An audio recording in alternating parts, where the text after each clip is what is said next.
Welcome, everyone, to Blue Collar Startup Podcast, where hard work meets big ideas. This is your home for real talk, real stories, and real strategies from the front lines of life and the business of the trades. I'm one of your hosts, Mike Nelson from Five Towers Media. And I'm your other host, Derek Foster of Daigle Cleaning Systems. How we doing, Mike? I'm doing great, man. I'm very well caffeinated this morning, although I'm sad to report that my coffee maker died. I think it was just a victim of functional obsolescence. I've only had it for like 6 months. I turned it on, the light comes on, but nothing happens. And so I'm back to the French press, which is really how you should drink coffee. The drip thing that I had was just the lazy man's way of making coffee. But because of that, though, I'm drinking even more caffeine, and so I'm raring and ready to go. D, how about you? How you doing? Oh, get out of the way, huh? Yeah, yeah, for sure. I'm good, man. As I was mentioning to Bill, had some good news this morning. We'll get my missing tooth filled in here for the new year. So looking forward to that. But no, all's good, man. We're rocking and rolling, just doing our year-end planning and Yeah, looking same. forward to 2026 and closing 2025 out on a good note here. So. Yeah. I speaking of year-end planning, man, I don't know about you, but it is like my favorite thing to do. Like absolutely all the business activities that I do every day when it comes to this time of the year, planning next year is my absolute favorite thing to do. To look at like the potential for growth, the things we want to change, the things we want to accomplish. It gets me so fired up. I love it. Absolutely love it. Well, it's because you want to win, It's like Yeah. you get to see the scoreboard at the end of the year and look at what you accomplished, whether, it's where you want to be or not. And then there's always that hope for the next year. And, if you didn't meet your goals in the year, at least you learned something. That's what I've found over the years. And you take that and roll it into the next year and you're further ahead. Yeah. Yeah, we made we made a lot of positive changes this year business wise that are really going to fuel growth for 2026. So I'm really excited. And some of that directly ties to Mr. Bill Tansey that's joining us on the episode today too. So and some of the work that he's been helping us do and yeah, really excited about that. So Cool. speaking of, actually, before I introduce Bill Tansey again here, let me just take a quick time here to give a shout out to our sponsors. These are the folks that are kind enough to give us money, and not so that we can, drive Rolls Royces or anything like that, but mainly so that we can give back to the blue collar community in the form of money that we're giving either to the BOCES programs or HVCC to help kids with tools and tuition. So big shout out to Peoplease. Nick and the team over there, amazing people, working in that PEO and payroll space for blue and gray collar. So definitely check them out. Team over at Martin Electric, Kendra and Olivia and the whole gang over there, very supportive and very helpful. Of course, got a shout out to Chloe and the gang over at MLB Construction, Bonaccio Construction, Michael's Group, of course, we got to mention Scott and Stacy and Jason, the whole team over at I always say Catamount Construction, Catamount Consulting. They are very supportive of all the efforts that we do, and we were just talking about them before we started recording here, and just all the how much those guys care and how much they do out in the community that really has no direct benefit to them, whether it's workforce or just helping people in general. They're amazing people. Big shout out to Derek's team over at Daigle Cleaning Systems, giving him the space to be able to do this, and of course our team over at Five Towers Media for the same thing, giving me the ability to do the show, but also producing the episodes and getting it out there for everybody. So thanks to everybody on that list, really appreciate it. And of course one more thing too, if you don't know, guys, we've got a Patreon account we set up about a month or two ago. We're producing extra content for that account. Costs you $5 a month, whopping amount of money. Just kind of helps us offset some of the costs for the show. So check it out. Please join, sign up. We've got some great stuff rolling out for 2026, including we're actually about to do I'm doing a 12-week training program with my team on some marketing strategy and efforts that really every business should know. And we're going to be recording that content as I take my team through that training. We're going to be releasing it only in the Patreon account. So if you're interested in learning how a marketing company does marketing for our clients, please sign up for the Patreon account and check it out. Definitely will be worth the $5 a month. So check it out. And So we, Mike, I want to add to that real quick. So going through and kind of recapping the year and looking at where we started and where we got to, we sat down, I think it was the 8th of January, and we committed to doing an episode a week, and we surpassed that. Actually, I think we were around 55 episodes so far for the year that we were able to put out, which is great, very exciting. And we doubled what we gave back to the community, $5,000 for tools and tuition, and hopefully we can double that again next year. So if anybody is interested in supporting the cause and joining the community, feel free to reach out. Anybody can send an email right through our website. That'll go directly to us, and we'll get you set up. absolutely. Yeah, and we'll be calling you guys too. If you're listening, you might get a call from Derek or myself begging for money to help kids with tools and tuition. So say yes. All right, let's get to Mr. Bill Tansey. Bill, you were recently, for people that didn't hear the episode, you were recently on episode 102, kind of give some of your backstory, qualifications about why you're here and why you're qualified to do what you do. And also, we got into some of the ways and tips and tricks that you work with companies as clients. We're starting the series with Bill. It's the Let's Ask Bill series. So we're going to talk about some different things about growing and scaling businesses, and Bill's going to give us his take on those things. Which, in my opinion, I listen to everything that Bill says. So and try to do what he tells me to do, but I don't always listen, and then it doesn't work, and then I go back to Bill and have him retell me, and then I do what he says. So I hope you guys love the episode. It's the Let's Ask Bill, or the Business Lab LAB, as I'm kind of calling it, and let's get into it. Bill, welcome to the show again. Thanks, guys. Yeah, thanks for having me back. I like the lab. That's cool. Thanks for that. Yeah. Count on Five Towers Media for a little branding. I love it. And We try. We try. I will say, as far as year-end planning goes, you're the only person I know that legitimately has been making a vision board for God knows how many years and does one every year as the beginning of his vision for what the next year is, and then rolls that into the planning. So Yeah. that's pretty impressive. I still want to swing by and see which glue stick you're using to stick all the stuff on the wall. I've got the Elmer's glue sticks, man. Nice. I want to say this is like my 15th or 16th year that I've been doing that. And it became my New Year's Eve tradition. So I start Thanksgiving weekend. The weekend after Thanksgiving is when I start doing my goals and planning, so that by the time New Year's Eve comes around and I have a plan for the year. Because again, if you wait till January to start your plan and goals, you're already behind the 8 ball, right? So you got to have that stuff set up before the year starts, so that you can hit January 1, you can hit the ground running. And then New Year's Eve, man, I stay home, I don't go out, and I do my vision board and kind of look at my goals. And I know for some people it might sound a little woo or a little whatever, but I legitimately look at that board every single day all year long to help visualize the things that I'm trying to accomplish. And a lot of times they may be rewards based, or they may be signifying a goal, a specific goal that I have. But you really, if you're not looking at your goals, even if it's not with a vision board, if you're not looking at your goals like on a regular basis, you're just not. I just think you're doing it wrong. Like, you're not reinforcing the things that you're trying to accomplish. You really gotta. And for me, who really loves to make the same mistakes over and over and over and over again, I think it's really important to stay focused on those goals. So yeah, I love it, man. It's amazing. Cool. Well, exiting COVID, I had a president of a marketing organization reach out to me, and he had developed a similarly big vision for his company's resurgence post-COVID. Mm-hmm. And he wanted help operationalizing that vision and deploying it across his business and his team and making it come to life. So when you're ready for a little more of that kind of stuff, let me know. We'll figure out how to take that vision board and put it through the strategy deployment process and Yeah. tie it to some measurable outcomes that your team can work towards for the year. So that's pretty exciting stuff too. Love it. Love it. Love it. And I definitely will. Cool.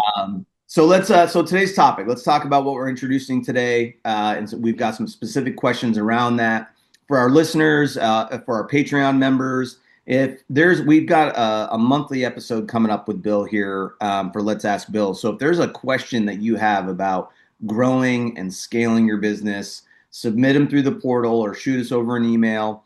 and we'll add your questions to the list, and we'll make sure we get some answers from Bill for you.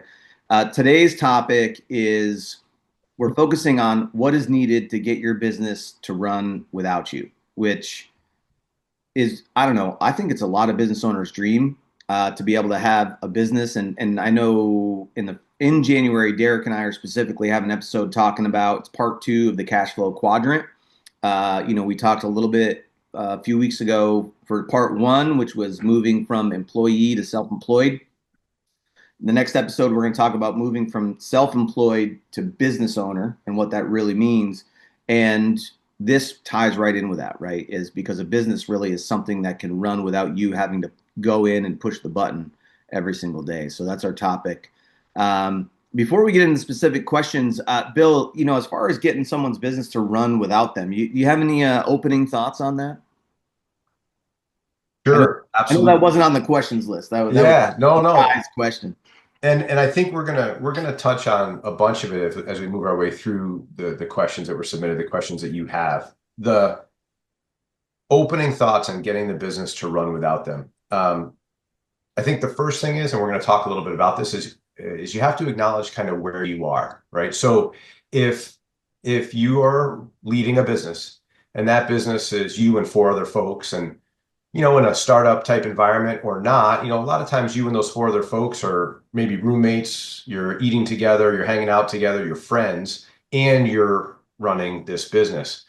So as you emerge from self-employed to leading a business, you're hiring within the friend circle usually, right? And the friend circle could be counterparts from business, could be your buddy that you grew up with, right? But you're hiring within the friend circle. And I think the main thing to recognize is when it's time to hire outside of the friend circle, and anticipation of making that change is starting to develop the things that are required for that business to run on its own, as you say, so you don't have to go in and push the button every day. And when I think of the things that are required for the business to run on its own, they're broken into 2 categories: the technical things that need to be accomplished and the social things that need to be accomplished. So technical business processes, business systems, techniques, tools. And the social side is people, how those people are aligned, culture. What does culture mean? It doesn't mean what a few years ago was really popular. When you hear culture, like, yeah, we get free beer on Fridays. No, that's not culture. Maybe nice, and maybe the team likes free beer on Fridays, but that's not what we're talking about when we talk about culture. So anyway, there's a social component and a technical component, and I think those things need to start to be addressed in anticipation of hiring outside the friend circle. And I think that's a critical point in growth that needs to be acknowledged and worked towards for your business to ultimately, run without you. If you've eclipsed that already, and if you're past hiring within the friend circle, and let's say you've got a dozen or 40 or 100 or 200 people, and now you're saying, geez, it really doesn't run without me, I still want to make that pivot. That pivot is still certainly possible, and it's a pivot that we work on every day across the client base for sure. But yeah, if you're growing, it's the most important thing to recognize is when it's time to hire outside the friend circle and to prepare the business technically and socially to do that. Perfect. All right, let's get into the question list here. First question, I wanted to tie this in with the episode that we already did with you, and I know it's something Derek and I have been talking about as well. The question is, are the trains running on time? Bill, what does that mean? Sure. So you're referencing, was it episode 102? Yeah. So you're referencing 102, and I mentioned that if the trains aren't running on time, you don't earn the right to go do other things in your business. So we talked a little bit about that, but what does that mean? If the trains are running on time, your business is able to deliver on its commitments to clients. It's able to meet client needs or client demands on time and profitably. And there's maybe a presupposition over all that says you're doing that and you're being responsible to the environment and the people around you, right? So employees are safe and happy, your collective community, whatever that looks like, you're taking care of, you're doing right by, and the environment as well. And then you're able to go meet those client needs on time and profitably for your business. So if that's happening, I think it's safe to say that the trains are running on time. And of course, if those things are a struggle, then the first order of business is to get the trains running on time. And you mentioned being able to do other things. And so I just wanted to give a little definition to that. That could be, like me, I've got 50 ideas in the back of my mind of other businesses I could start, which would then be a distraction and would only make it, if my trains aren't running on time in my media company, that means it's going to make it more chaotic over there, which is going to be bad all around. Or it could also be, or correct me if I'm wrong, it could also mean that you want to add a new product or service or start doing other things. So if you're a contractor and you're primarily doing hardscapes or you're primarily doing decks, and you want to get into doing kitchen or bathroom renovations, if you're going to keep that deck business, if the deck trains aren't running on time, don't start getting into the bathroom overhaul business. Is that? You've nailed it. And the examples you gave are perfect. The way that I talk about it is you need a cash cow before you can go off and invest energy or money in what the next sustainable competitive advantage is. So you're doing decks, those trains are running on time. That's your cash cow. Now you can look at your next sustainable competitive advantage. So where are you going to move next? Maybe you do decks in the next county over or the next town over. So that's a regional expansion. Maybe you do instead of just decks, you're already dealing with synthetics and pressure treated. Maybe you move into porches. I don't know, right? So what is that next sustainable competitive advantage, or where are you going to pivot to next? There's a rare exception to that, I guess you could say, and it reminded me of a case study. And anybody that's been through B school is probably familiar with the case study, but it's about buggy whips. So there was a company that made the best buggy whip, right? But they didn't recognize that buggies were going obsolete when the motor vehicle was invented, right? So they continued to make the best buggy whips until buggy whips were no longer needed. So I think that's maybe the only time where maybe the trains aren't running on time. Maybe you're not making the best buggy whips, but you're in the buggy whip business and that business is going away. Okay, well, then we probably need to make some different decisions. But aside from a situation like that, then I think you've got it outlined pretty well. Really? D, any follow-ups on that? Yeah, I mean, Bill, I guess, my question is because it can be a challenge, especially as a business owner, trains, if you look at your business honestly and you say, okay, the trains, are running on time most of the time, but there's still day-to-day issues that pop up. And for me, I'm in a very people oriented business where I have, people on my team that are out performing the work. We have customers that we have obligations to, and it's a service business. So there's always something that pops up somewhere because humans are flawed. We're not perfect. When and how do you determine in a service type based business, what problems are ones that are major issues that need to be in that the individuals managing the company or own the company need to be involved in versus allowing your team to think critically, figure out solutions and implement them, and then come to you and say, hey, here's what I'm thinking I'm going to do. What do you think about that versus jumping in and solving the problem yourself? That's always been a battle for me. Yep. So what advice do you have for folks in that position? That's not unique to you at all, although it's certainly top of mind for you. Clearly, it's definitely not unique. As we talk about the trains running on time and we start to ask the bigger question, well, how do we do that? How do we get the trains running on time? What are the key components of having the trains running on time? We start to talk about this kind of umbrella term called standard work. And standard work is just what it sounds like. It's a standard that the work should be done by. And in more recent years, I've personally started to acknowledge the difference between leadership standard work and individual contributor standard work. And what you're talking about, in my mind, falls under the leadership standard work category. And what that is escalation criteria. So in the example that you provided, I would encourage the business to develop standard work around escalation. And that standard work around escalation will set the minimum standard for how each player on the team behaves with regard to escalating or communicating problems up.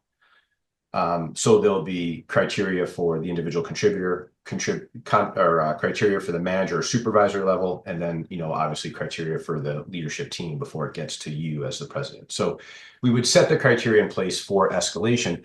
And in this case, we would use a really simple criteria. I feel like I might have benchmarked this at a Xerox like 25 years ago, but to be fair, I don't know where to give it credit to, but I use critical, major, minor in this case. So 3 criteria.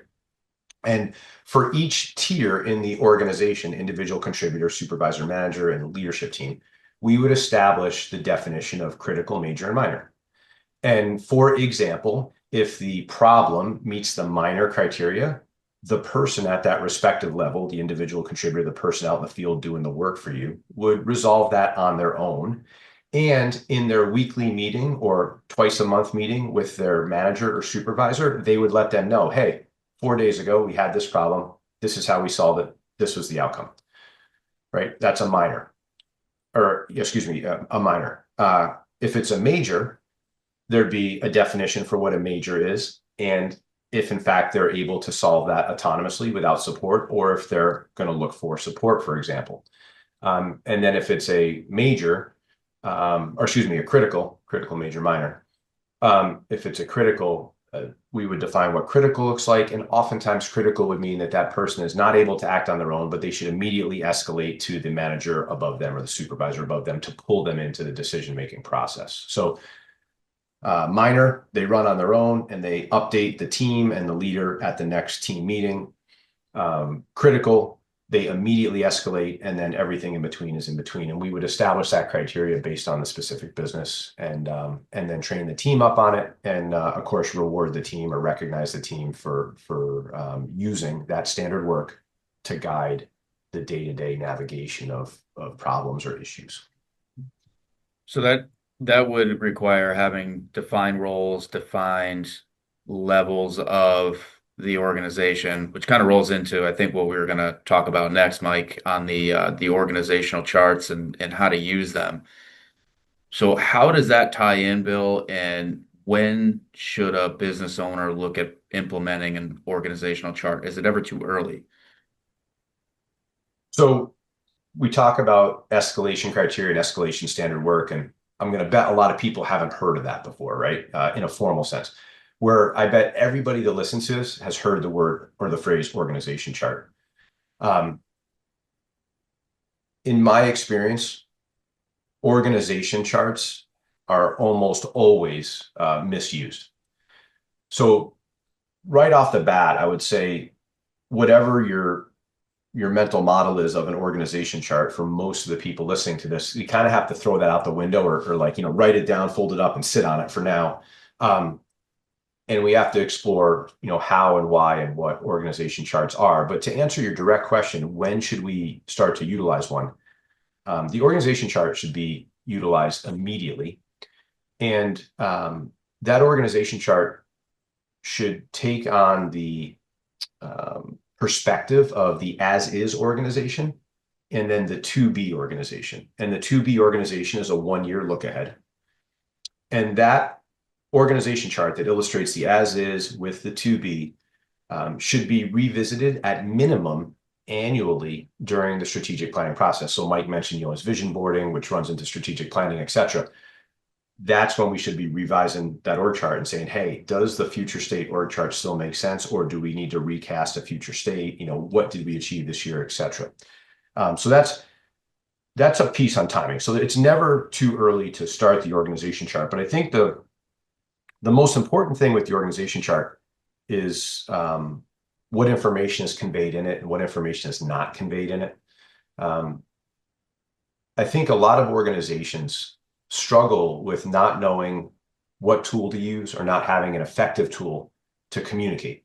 So they've heard of this org chart. So suddenly the org chart gets bastardized to communicate 18 different things in the organization, and it doesn't do any of them well, and it doesn't last, and they can't keep it updated, and then it just turns into this org chart that nobody uses. Instead, we need to focus on what are we intending to communicate with the org chart? What aren't we intending to communicate? What are the common misconceptions? And then and start to utilize it appropriately. So just a quick example. Org charts are functional org charts. They are not cross-functional. And as soon as people start to bring cross-functional organizations into the org chart, you need a 3D printer, right? It doesn't work. That's a common place people fall down. So what I like to do is use organization charts to communicate the functional organization, and then use cross-functional team charters, which is a 1-page or a 4-blocker, to communicate how the roles in that functional organization get together cross-functionally to do certain things in the organization. And of course, we could probably continue on for a whole episode on the details of an organization chart and more of what's in it and what's not in it. But that cross-functional one's just one I see all the time. People start using dotted lines and referencing other pages. And I'm not kidding. Like if they could print in 3D, they would. And it immediately undermines the success of it because they're trying to communicate too much on something that just, wasn't designed to do it. Bill, I want to, if we can, real quick, just unpack what you mean by cross-functional. And to give an example, like my organization, right, we have, which, you're aware of this, we have our 3 different divisions, so to speak, right, that operationally somewhat act independently, but there is some crossover in the functions of what they do day to day. And so when you're talking about cross-functional, is that what you're talking about, like between those different service offerings that we have? Good question. So there's something that often gets confused with cross-functional teams is the value stream, right? So let's just talk about those 2 things briefly. The value stream is a visual representation of what it takes to create value for your client. And in any business, to create value for the client, the work is being done cross-functionally. So sales sells it, they hand it off to whomever to bid it or whatever. The bid gets done, then you have to deliver. So you make the thing, you deliver it, you install it, whatever. You have these steps across your organization. So let's not confuse cross-functional teams with the value stream or what you do to deliver value to the business. So as another example, I'm working with a client right now who has 2 cross-functional teams. They have the new client onboarding team and the client offboarding team. So they have, by nature of their business, they onboard a lot of clients per dollar in revenue, I guess you could say, right? So, everybody would like to make 10 million a year in revenue and only onboard 4 clients a year, right? That'd be great. Right. This is the opposite. They're onboarding 150 clients a year, for example. And it's the nature of the industry they're in. So we have a functional org chart, but anytime a new client is ready to be onboarded, there's a cross-functional team of people that kind of come out of the day-to-day value stream of delivering the service to the client. They pop up, they come together in this team, and they onboard the client. And as soon as they're done onboarding all the clients that need to be onboarded this week, they immediately transition back into their day-to-day activities, right?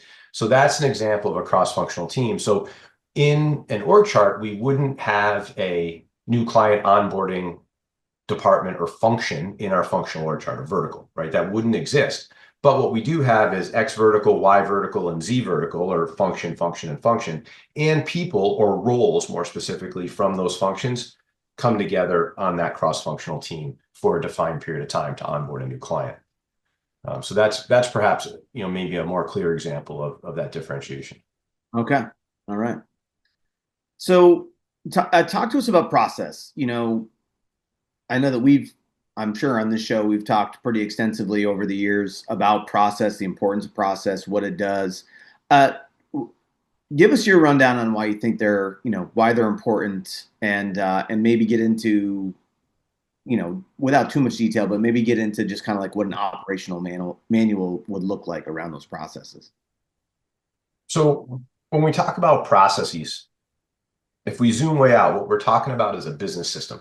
And when I say business system, a lot of people go, oh, you have an app or like a software. And no, so data systems can complement business systems, but they come second to business systems, right? So as we talk about like an operations manual, what we're really talking about is establishing a business system. And that business system is a documented set of standard work, which I mentioned a moment ago. And there's ways to organize that documented set of standard work so it's easy to reference, easy to create, easy to reference, easy to maintain, and easy to obsolete, throughout the life cycle of the business. And the way that we organize those business systems is in alignment with some standards that already exist. So there's AS 9100 for FAA regulated environments. You've also heard of ISO, International Standards Organization, ISO 9000, ISO 9. Those are all standards for organizing this business system. And as I say that, I recognize, kind of like org charts, there's a lot of organizations who have been ISO certified, but didn't really understand how to use it to their benefit and kind of thought of it as a checkbox. Like, well, we have to say we have this stuff to get our certification, and we're going to forget about it. Well, there's a way to utilize that structure, and that was its initial intention, to build a simple business system, which is a collection of standard work. We use an example of an escalation process as one type of leadership-focused standard work. There's a way to organize that in a simple fashion that, again, is easy to document, reference, edit, improve, continuously improve, and obsolete. So the business system is the place where the processes all come together and where the interrelatedness of the processes and how they flow becomes very visual and easy to understand. And then some of those processes may be automated with data systems. So for example, in that operations manual, you may have a customer service component or something like that, or a technical service component. And that technical service organization may have a data system, a CRM, for example, behind it, where anybody that calls in, the calls are logged, any email communications are logged, any of the technical service reps can pick up an inbound call, type in the customer number, and have all the history of that customer. Those are enabling things. But where a lot of businesses make the mistake is they bring in the data system first, and then they try and tailor their business around the data system. And that's the mistake. Again, the intent is that the business system, the transactional processes are documented and they're simple in supporting your success. And then you can bring in the automation of the tool to further help once those are established and running. Is it fair to say, since we're talking about being able to set up a business that runs without you, is it fair to say that a business cannot run without you if you do not have documented process? I've never been a part of an organization that can run without its leader. I've never been a part of an organization that can have an effective field organization that's away from the leader for any period of time, that doesn't have some semblance of an established business system present. Yeah. Yeah, I think it's a minimum requirement for sure.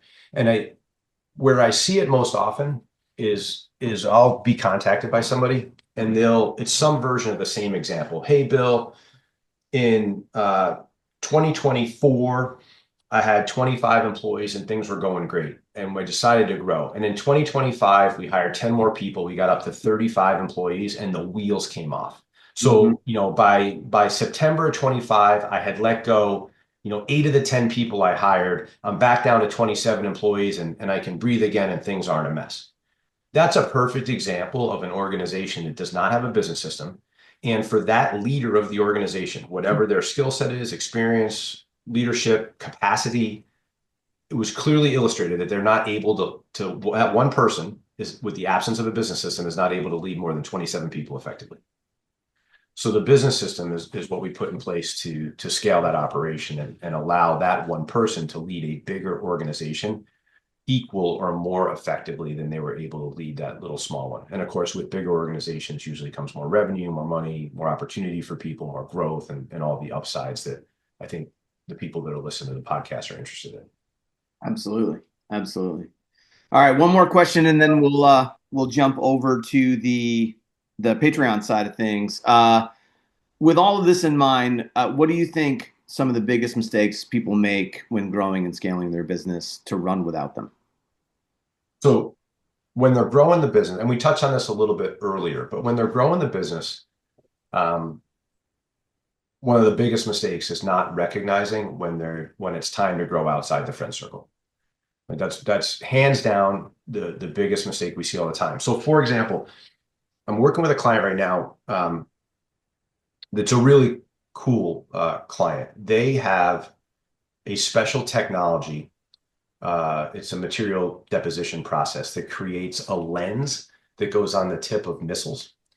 So they have clients like the DoD and other clients like that. And this technology has been developed and sold in what I would consider laboratory scale, lab scale, right? Really niche, DoD. However, they're seeing opportunity outside of this niche market that they're in, and they now have an investment, and they're able to scale from lab scale to production scale. And that's kind of like recognizing, hey, at lab scale, there was, 10, 12 people. We're hiring inside the friend circle, not to mention this technology. It's a thin film deposition lens that can put up with atmospheric heat and all this crazy stuff and allow the instrumentation that guides the rockets to see through the lens. I mean, it's really like wild, wild stuff. So they're hiring from a small group of scientists and technicians and stuff that have experience in this really niche area. And now they need to scale out to production scale. So recognizing that they're on the verge of going to production scale, they're talking to us about putting some of the things in place that are required to do that. Some of the things that we just talked about, to start with the organization chart and some of the business processes, so that we're crystal clear on what growth looks like and who we need to hire and what we're going to expect from them once they're on board. So yeah, I think that in the growth phase, not recognizing that transition outside of hiring from the friend circle or going from lab scale to production scale, I think is the biggest mistake. That's the time that it's relatively easy to get these things in place, and then as you grow, it's helpful, it's beneficial, the growth is good, and you don't start running into all those common roadblocks otherwise. Perfect. So we're going to jump over to the Patreon side of things, folks, and kind of unpack a little bit more about what we've talked about. Please join us over there. Link will be in the show notes. Thanks to Taylor, who's going to put it there. Thanks, Taylor. Bill, for people that are listening to this main episode here, where can they find you if they're interested in talking to you? They have questions. They want to learn a little bit more. Cool. Thanks. So the easiest way and the way I like to put out there, because I feel like it's the longest standing, of course, is LinkedIn. So it's William in parentheses Bill Tansey Jr. on LinkedIn. Also, you can email me directly, Bill at the OPEX shop, OPEX shop.com. Or you can connect with me through the opexshop.com website as well. Awesome. Thanks everybody for listening. Of course, like I said, jump over to Patreon so you can hear a little bit more about what we're talking about. Otherwise, you can find us at bluecollarstartup.io is our website. And of course, we're on Spotify, Rumble, YouTube, and Apple Podcasts. You'll hear from us next week. Thanks for listening. And that wraps up another episode of Blue Collar Startup. A big thank you to our sponsors, 5 Towers Media, Daigle Cleaning Systems, Daigle Fire Solutions, The Michaels Group, Martin Electric, MLB Construction, Bonaccio Construction, Peoplease, and Catamount Consulting for making this podcast possible. And thank you for tuning in. If you learned something or felt inspired, connect with us on our website at bluecollarstartup.io or email us at hardhat.bcsu@gmail.com. We'd love to hear your questions and topic ideas. Help us spread the word by sharing the show and following us on social media for updates. Until next time, keep on building, keep on dreaming, and keep hustling like your future depends on it.